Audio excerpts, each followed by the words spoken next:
Hello everyone, my name is M10, welcome back to Planet Zoo, and today I will be showing you a tutorial on how to make a perfect mandrill exhibit where the animals have 100% on everything. So this enclosure is almost perfect. The mandrills have 97% welfare. There's some issues with the plants that I will go into later, but I will teach you how to fix them if you want to make a 100% perfect animal rated enclosure. So we're going to start off with the barrier. I have a wooden barrier with windows, glass, and then one-way glass further up, which I will show you in a second. I wouldn't necessarily recommend wooden. It needs a lot of constant fixing from the mechanic, but if you're happy to get him to come around all the time and make sure the barrier's in check, then it's absolutely fine. I also have a null barrier at the back because I have a rock wall or a facade that protects the back from the mandrills climbing out.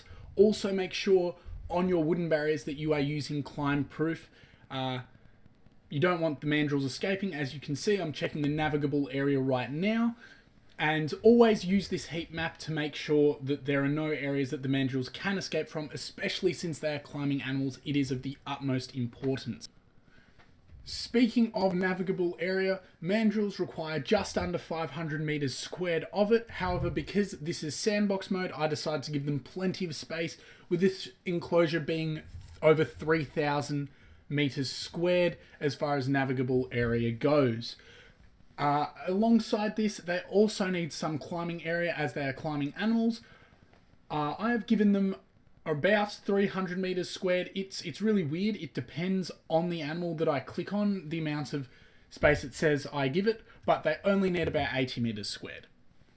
As far as ground coverage goes, mandrills prefer in between 10 and 50% short grass, 10 and 40% long grass, in between 20 and 30% soil, up to about 30% rock, a little bit of sand, and absolutely no snow. This is probably because they're from the African rainforest and there's not much snow there. So speaking of that, make sure the plants that you have within the enclosure are from the African rainforest. As you can see, I do not have perfect plant coverage at the moment, and that is because I've used a Steam asset. If you watch my speed build video, you can see, but this is it here, and it uses these liana vines. These are from South America, so it has caused problems with my exhibit as far as the correct plant type goes, and it covers 2%. So if you do want to use this asset but still have perfect plant coverage, maybe replace them with wooden sticks or something like that. I don't really mind. It doesn't cause too much of a big deal. The mandrills still climb on them, which is pretty cool, but if you want that, just kind of avoid that sort of thing. And coverage, I have 63% coverage, but they seem to prefer less than 50%, which is kind of weird. I would have expected, given that they live in a tropical environment, that they'd have up to 100%, like most of the other tropical animals. However, that's just the way the devs have made it, and I guess that's okay, but hopefully they change that. It'd make a little bit more sense that way.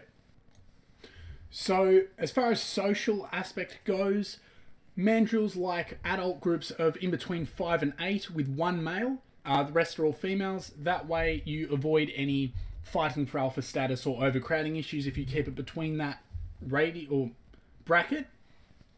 And as far as enrichment goes, make sure you're giving them plenty of climbing items, food forages, water pipes, suspended forages, tree spike things. I don't know what they're called, those little yellow ones that stick out of the ground. You can see plenty of them here.